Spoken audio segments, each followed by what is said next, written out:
সাধাৰণ মানুহৰ কথা চৰকাৰে ক'ত চিন্তা কৰিছে? বৰ্তমানৰ কেন্দ্ৰীয় পেট্ৰলিয়াম মন্ত্ৰী এটা ইণ্টাৰভিউত ক'লে যে পেট্ৰলৰ দাম বাঢ়া নাই না। ক'ত বাঢ়িছে পেট্ৰলৰ দাম?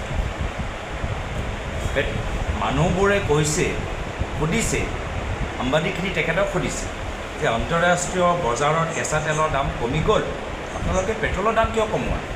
ইয়াৰ আগত যেতিয়া পেট্ৰল ডিজেলৰ দাম বঢ়াইছিল তেতিয়াতো কৈছে আন্তঃৰাষ্ট্ৰীয় বজাৰৰ দাম বাঢ়ি গৈছে, যুদ্ধ হৈছে। এতিয়াতো যুদ্ধ হৈ থকা নাই, এতিয়াতো বজাৰত আগৰ দৰে তেলৰ দাম নহয়, কেঁচা তেলৰ দাম নহয়।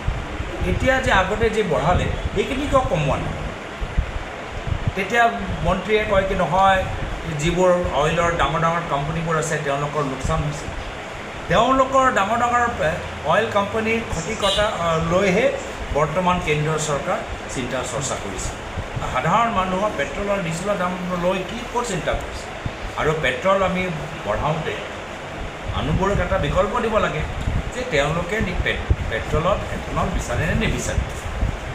জোৰ জবৰত জাপি দিছে, মানুহক বিকল্প দিয়ক। যিসকলে এথেনল ব্লেণ্ডেড পেট্ৰল ল'বলৈ বিচাৰে সিহঁতক এটা বিকল্প দিয়ক।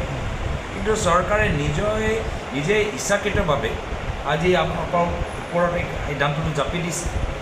আৰু যেতিয়া আমাৰ দিল্লীত ছুপ্ৰিম কোৰ্টৰ ভিতৰত যেতিয়া এই বিষয় লৈ এটা অবজাৰভেশ্যন ছুপ্ৰিম কোৰ্টৰ জাজে দিলে, তেতিয়া কেন্দ্ৰীয় চৰকাৰ প্ৰতিনিধিজনে ক'লে আমাৰ এক্সপেৰিমেণ্ট চলি আছে, আমি কিবা লেবৰেটৰী ছায়েন্সৰ জীৱ জন্তু নেকি যে ভাৰতৰ ওপৰত আজি এনেকুৱা ধৰণৰ এক্সপেৰিমেণ্ট চলি আছে। আজি মানুহবোৰৰ গাড়ীৰ ওপৰত গাড়ী জেং লাগিছে, আমিতো দেখিছোঁৱেই। তো সেইকাৰণে আমি বাৰম্বাৰ দেখিছোঁ, মই যে আগত কথা ক'লোঁ বাজেটৰ সম্পৰ্কত, নিশ্চয় এই এথেনল পলিচিত কোনোবাজনৰ ব্যক্তিগত স্বাৰ্থ, কোনোবাজনৰ ব্যক্তিগত লাভ ইয়াত জড়িত হৈছে। পেট্ৰলৰ ডিজেলৰ দাম কিয় কমোৱা নাই? যিহেতু কিছু নিজি কোম্পানী বা কিছু বিশেষ ব্যক্তিসকলৰ ব্যক্তিগত স্বাৰ্থ জড়িত হৈ আছে। সেইকাৰণে বাজেটৰ পৰাও আপোনালোকে এনেধৰণৰহে অপেক্ষা কৰিব পাৰে যে বিজেপিৰ লগত থকা ডাঙৰ ডাঙৰ ঠিকাদাৰবোৰ আগন্তুক দিনত আৰু লাভ হ'বলৈ সক্ষম হ'ব। সমগ্ৰ ভাৰতৰ ভিতৰত সকলোৱে দেখা পাইছে যোৱা বিধানসভা নিৰ্বাচনত মানুহবোৰে প্ৰত্যেক দলৰ সাংগঠনিক ভেটি আৰু মানুহবোৰে কিমান ভোট প্ৰত্যেক দলক দিছে বিভিন্ন সমষ্টিত, এইখিনি তথ্যবোৰ আপোনালোকৰ ওচৰতে আছে। ৰাইজে বিভিন্ন দলৰ সাংগঠনিক ভেটি দেখিছে আৰু সেইকাৰণে ৰাইজে চব কথা জানেই। আৰু ইতিমধ্যে বিজেপি দল যিদৰে লোকতন্ত্ৰ শেষ কৰিবলৈ চেষ্টা কৰি আছে, মুখ্যমন্ত্ৰী হিমন্ত বিশ্ব শৰ্মা ডাঙৰীয়া সকলোকে যেনে তেনে চাম দাম দণ্ড ভেদ যেনেকৈ কয়, পইচা দম বিভাজন অপপ্ৰচাৰ যোগেদি বিৰোধী শক্তিক দুৰ্বল কৰিবলৈ বিচাৰি আছে। এই সময়ত অসমৰ জনসাধাৰণ, ভাৰতৰ জনসাধাৰণ দেখিছেই যে বিজেপিৰ লগত সাংগঠনিকভাৱে ৰাজনৈতিক বিচাৰধাৰাৰ ক্ষেত্ৰত, ভোটৰ ক্ষেত্ৰত একমাত্ৰ এটাহে দল থিয় দি আছে, টিকি আছে, শক্তিশালীভাৱে যুঁজ কৰি আছে, সেয়া হ'ল কংগ্ৰেছ দল। তো সেইকাৰণে আমাৰ তৰ্ক বিতৰ্ক কোনো আঞ্চলিক দলৰ লগত নাই। আমি বিজেপিৰ দল, আজি তেওঁলোকে যে বিৰোধী মুক্ত অসম, বিৰোধী মুক্ত ভাৰতৰ যে সপোন দেখিছে, এই সপোনটো ব্যৰ্থ কৰিবলৈ আমি জানে প্ৰাণে আগন্তুক দিনত চেষ্টা কৰি যামগৈ, যুঁজি যামগৈ আৰু ৰাইজৰ লগত আমি থিয় দিম। মই বিজেপি দল যিদৰে পৰম্পৰাগতভাৱে এনেকুৱা বাজেট কৰে যাৰ ফলত ডাঙৰ ঠিকাদাৰৰ লাভ হয় আৰু মন্ত্ৰীসকলৰ ব্যক্তিগত স্বাৰ্থ পূৰণ হয়, তেনেকুৱা এখন বাজেট আকৌ যে মুকলি কৰিব, সেয়া মই 100% মই নিশ্চিত হৈ আছোঁ। আপোনালোকে দেখিছে এতিয়া গুৱাহাটী মস্ত ডাঙৰ ফ্লাইঅভাৰ তেওঁলোকে নিৰ্মাণ কৰিলে, এনেকুৱা এটা ফ্লাইঅভাৰ যি ফ্লাইঅভাৰ ৰাইজক সুবিধা জনোৱা হোৱা নাই আৰু লাভটো সকলৰ হ'ল, তদন্তটো কাৰো ওপৰত নহ'ল, আৰেষ্ট জেললৈ কাকোতো পঠোৱা হোৱা নাই। এনেকুৱা বাজেট আগতে চলি আছে আৰু এনেকুৱা বাজেট আগন্তুক দিনতে আমি সকলোৱে চাবলৈ পাম, এয়া মই 100% নিশ্চিত। বিৰোধী দল হিচাপে আমি অধ্যয়ন কৰিম, বিৰোধী দল হিচাপে আমি প্ৰশ্ন কৰিম, নিশ্চয় সাংবাদিকখিনিও খুব ওচৰকাৰী গোটেইখিনি কথা চাৰি জাৰি চাব আৰু আমি এইখন চৰকাৰৰ যে তেওঁলোকৰ অহংকাৰ আৰু ভাবিছে যে তেওঁলোকে একপক্ষ হৈ কাম কৰি যাব, এই ৰাইজৰ পইচা লুণ্ঠন কৰিব, ধাৰ ল'ব, ঠিকাদাৰক লাভ দিব আৰু সাধাৰণ মানুহৰ ওপৰত মূল্যবৃদ্ধি জাপি দিব, সাধাৰণ মানুহৰ ওপৰত টেক্স বঢ়াই দিব, গাড়ী টেক্স বঢ়াই দিব, ফাইন বঢ়াই দিব, এনেধৰণৰ এই নীতিৰ বিৰুদ্ধে আমি মাত মাতি যাম আৰু বিকল্প হিচাপে কি হোৱাটো ভাল আমি তাৰ বাবে আমাৰ পৰামৰ্শ যদি বিচাৰে আমি পৰামৰ্শ নিশ্চয় দিম।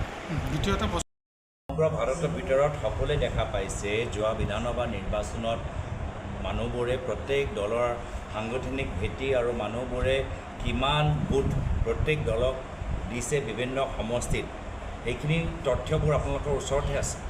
ৰাইজে বিভিন্ন দলৰ সাংগঠনিক ভেটি দেখিছে আৰু সেইকাৰণে ৰাইজে চব কথা জানেই আৰু ইতিমধ্যে বিজেপি দল যিদৰে লোকতন্ত্ৰ শেষ কৰিবলৈ চেষ্টা কৰি আছে, মুখ্যমন্ত্ৰী হিমন্ত বিশ্ব শৰ্মা ডাঙৰীয়া সকলোকে যেনে তেনে চাম দাম দণ্ড ভেদ যেনেকৈ কয় পইচা দম বিভাজন অপপ্ৰচাৰ যোগেদি বিৰোধী শক্তিক দুৰ্বল কৰিবলৈ বিচাৰি আছে। এই সময়ত অসমৰ জনসাধাৰণ ভাৰতৰ জনসাধাৰণ দেখিছেই যে বিজেপিৰ লগত সাংগঠনিকভাৱে ৰাজনৈতিক বিচাৰধাৰাৰ ক্ষেত্ৰত ভোটৰ ক্ষেত্ৰত একমাত্ৰ এটাহে দল থিয় দি আছে, টিকি আছে, শক্তিশালীভাৱে যুঁজ কৰি আছে, সেয়া হ'ল কংগ্ৰেছ দল। তো সেইকাৰণে আমাৰ তৰ্ক বিতৰ্ক কোনো আঞ্চলিক দলৰ লগত নাই। আমি বিজেপিৰ দল আজি তেওঁলোকে যে বিৰোধী মুক্ত অসম, বিৰোধী মুক্ত ভাৰতৰ যে সপোন দেখিছে, এই সপোনটো ব্যৰ্থ কৰিবলৈ আমি জানে প্ৰাণে আগন্তুক দিনত চেষ্টা কৰি যামগৈ, যুঁজি যামগৈ আৰু ৰাইজৰ লগত আমি থিয় দিম। এই ক্ষেত্ৰত সাধাৰণ মানুহৰ কথা চৰকাৰে ক'ত চিন্তা কৰিছে? বৰ্তমানৰ কেন্দ্ৰীয় পেট্ৰলিয়াম মন্ত্ৰী এটা ইণ্টাৰভিউত ক'লে যে পেট্ৰলৰ দাম বাঢ়া নাই না। ক'ত বাঢ়িছে পেট্ৰলৰ দাম? মানুহবোৰে কৈছে, সুধিছে, সাংবাদিকখিনি তেখেতক সুধিছে যে আন্তঃৰাষ্ট্ৰীয় বজাৰত কেঁচা তেলৰ দাম কমি গ'ল, আপোনালোকে পেট্ৰলৰ দাম কিয় কমোৱা?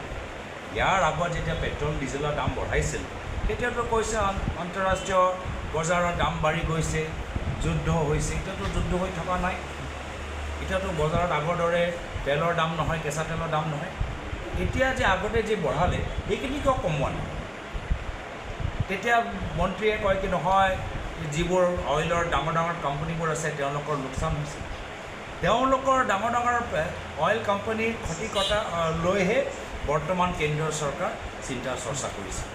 সাধাৰণ মানুহৰ পেট্ৰলৰ ডিজেলৰ দাম লৈ ক'ত চিন্তা কৰিছে? আৰু পেট্ৰল আমি বঢ়াওঁতে মানুহবোৰক এটা বিকল্প দিব লাগে যে তেওঁলোকে পেট্ৰলত এথেনল বিচাৰে নে নিবিচাৰে। জোৰ জবৰন জাপি দিছে, মানুহক বিকল্প দিয়ক, যিসকলে এথেনল ব্লেণ্ডেড পেট্ৰল ল'বলৈ বিচাৰে সিহঁতক এটা বিকল্প দিয়ক। কিন্তু চৰকাৰে নিজে ইচ্ছাকৃতভাৱে আজি আপোনালোকৰ ওপৰত এই সিদ্ধান্তটো জাপি দিছে। আৰু যেতিয়া আমাৰ কেন্দ্ৰৰ দিল্লীত ছুপ্ৰিম কোৰ্টৰ ভিতৰত যেতিয়া এই বিষয় লৈ এটা অবজাৰভেশ্যন ছুপ্ৰিম কোৰ্টৰ জাজে দিলে, তেতিয়া কেন্দ্ৰীয় চৰকাৰ প্ৰতিনিধিজনে ক'লে আমাৰ এক্সপেৰিমেণ্ট চলি আছে, আমি কিবা লেবৰেটৰী ছায়েন্সৰ জীৱ জন্তু নেকি যে ভাৰতৰ ওপৰত আজি এনেকুৱা ধৰণৰ এক্সপেৰিমেণ্ট চলি আছে। আজি মানুহবোৰৰ গাড়ীৰ ওপৰত গাড়ী জেং লাগিছে, আমিতো দেখিছোঁই।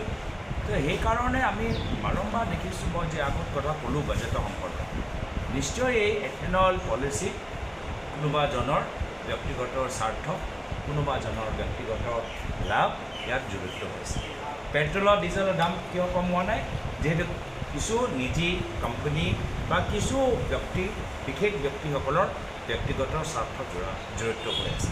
সেইকাৰণে বাজেটৰ পৰাও আপোনালোকে এনেধৰণৰহে অপেক্ষা কৰিব পাৰে যে বিজেপিৰ লগত থকা ডাঙৰ ডাঙৰ ঠিকাদাৰবোৰ আগন্তুক দিনত আৰু লাভ হ'বলৈ সক্ষম হ'ব।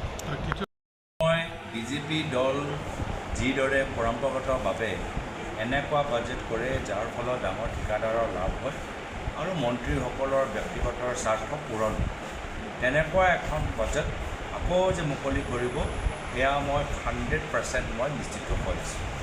ডাঙৰ আপোনালোকে দেখিছে এতিয়া গুৱাহাটী মস্ত ডাঙৰ ফ্লাইঅভাৰ তেওঁলোকে নিৰ্মাণ কৰিলে, এনেকুৱা এটা ফ্লাইঅভাৰ যি ফ্লাইঅভাৰ ৰাইজক সুবিধা জনোৱা হোৱা নাই এজন।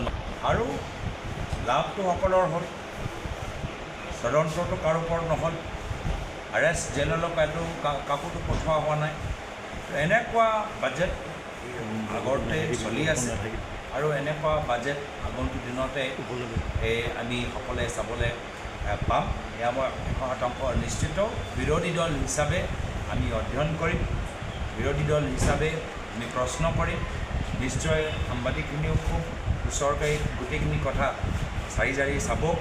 আৰু আমি এইখন চৰকাৰৰ যে তেওঁলোকৰ অহংকাৰ আৰু ভাবিছে যে তেওঁলোকে একপক্ষ হৈ কাম কৰি যাব, এই ৰাইজৰ পইচা লুণ্ঠন কৰিব, ধাৰ ল'ব, ঠিকাদাৰক লাভ দিব আৰু সাধাৰণ মানুহৰ ওপৰত মূল্যবৃদ্ধি জাপি দিব, সাধাৰণ মানুহৰ ওপৰত টেক্স বঢ়াই দিব, গাড়ী টেক্স বঢ়াই দিব, ফাইন বঢ়াই দিব। এনেধৰণৰ এই নীতিৰ বিৰুদ্ধে আমি মাত মাতি যাম আৰু বিকল্প হিচাপে কি হোৱাটো ভাল, আমি তাৰ বাবে আমাৰ পৰামৰ্শ যদি বিচাৰে আমি পৰামৰ্শ নিশ্চয় দিম। দ্বিতীয়তে